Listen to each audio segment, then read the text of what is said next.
Today we're going to be talking about James Cameron, who wrote a hard-hitting piece in Fortune magazine, and it said, if you want to fight climate change, stop eating meat. So it's pretty direct, pretty hard-hitting, and if you don't know him, he is a famed film director. He's directed like, what, Terminator 2? Terminator 2, The Abyss. That was a big film when it came out. It was more of an 80s film. Avatar. Avatar. That's two of the biggest grossing films ever. Titanic, Avatar. What was your favourite? And Aliens, man. One of the speakers at an event was filmmaker, explorer, and environmental activist James Cameron, probably most famous for Oscar winners Titanic and Avatar.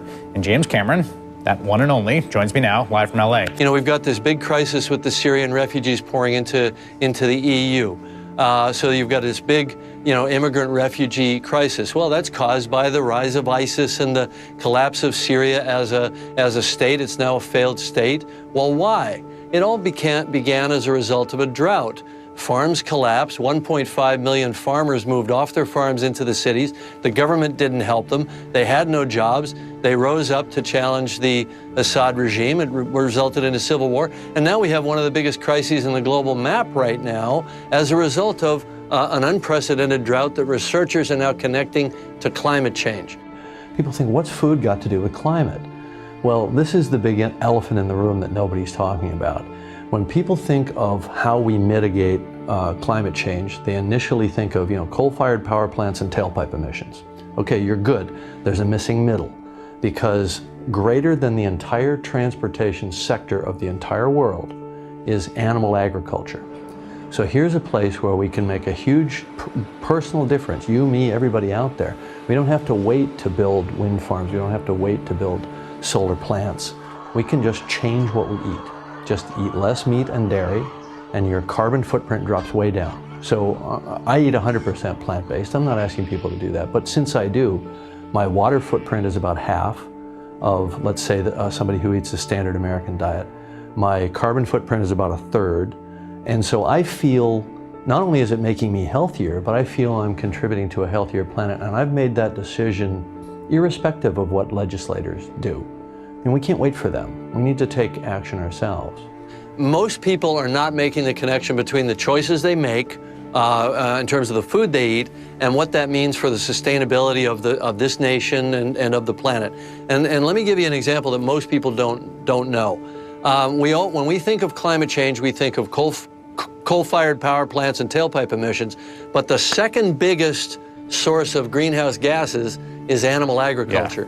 Yeah. So if you cut down on meat and dairy, you're individually doing something right now to help the planet. And then about this linkage, food and climate. I've always been very conscious of our impact on the environment. I'm a child of the 60s, so you had the big oil spill in Santa Barbara that was on the cover of Time magazine in 1969. And even though I was living in Canada at the time, I became very aware. So I've followed this for a long time.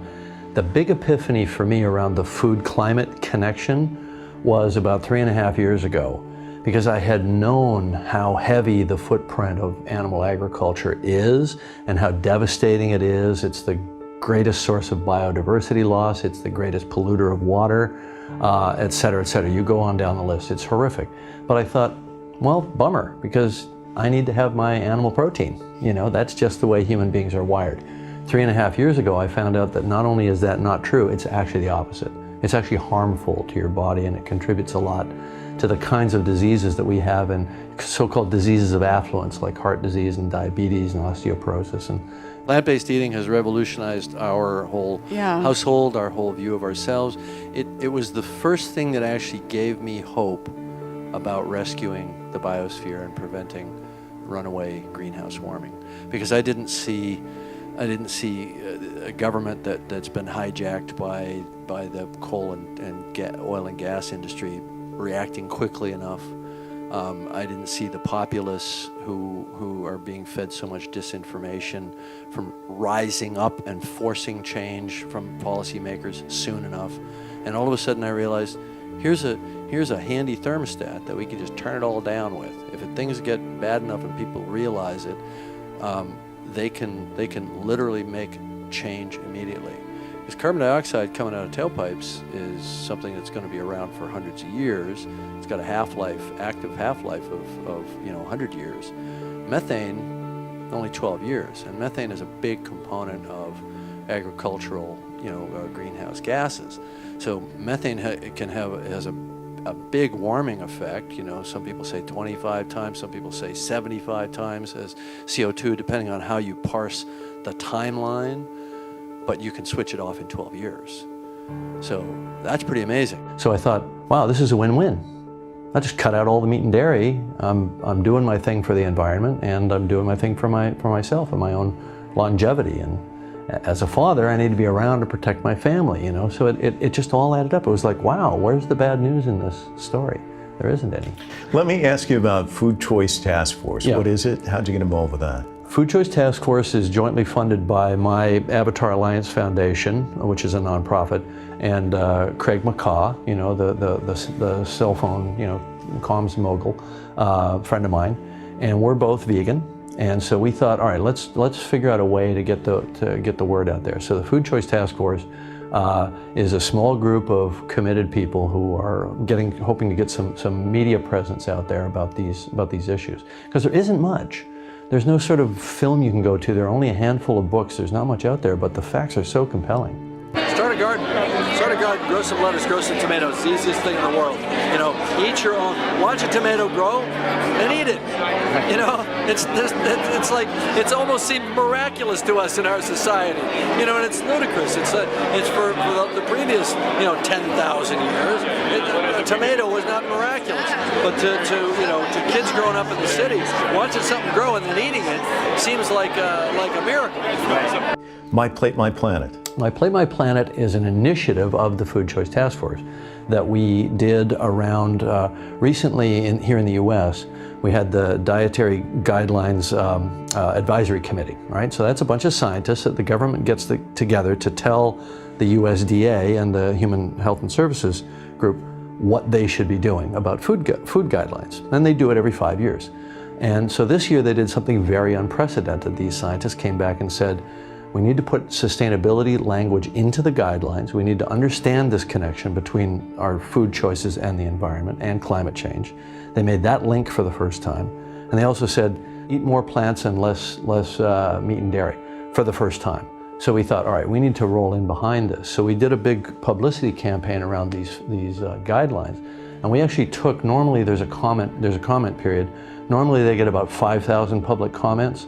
As a result of the My Plate, My Planet campaign, they got something like 35,000 public comments. Jeez. So now they have to actually listen to us. Wow. Us being the grassroots, because the leadership doesn't do anything without the grassroots being there first. We're always talking about what are the action items when we make a documentary. What are we asking people to do? What are the changes they can make in their daily life?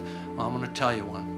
I watched that film, Forks Over Knives. I went into the kitchen. I took everything out of the kitchen that was not a plant. And for 5.5 months, I've eaten only plants. No meat, no dairy, no eggs, no fish. As Sylvia's always saying, if you want to save the fish, just don't eat them. Right? I'm healthier, I've got more energy, my cardio endurance has about doubled. I used to run 20-25 minutes, I'm now running an hour.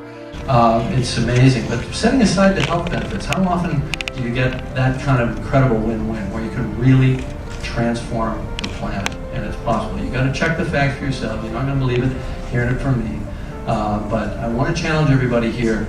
If you're an environmentalist, I say, my challenge is, you can't be an environmentalist. You can't be an ocean steward without truly walking the walk, and you can't walk the walk in the world of the future, the world ahead of us, the world of our children, not eating a plant-based diet. That's my challenge. You can check the facts for yourselves. And anyway,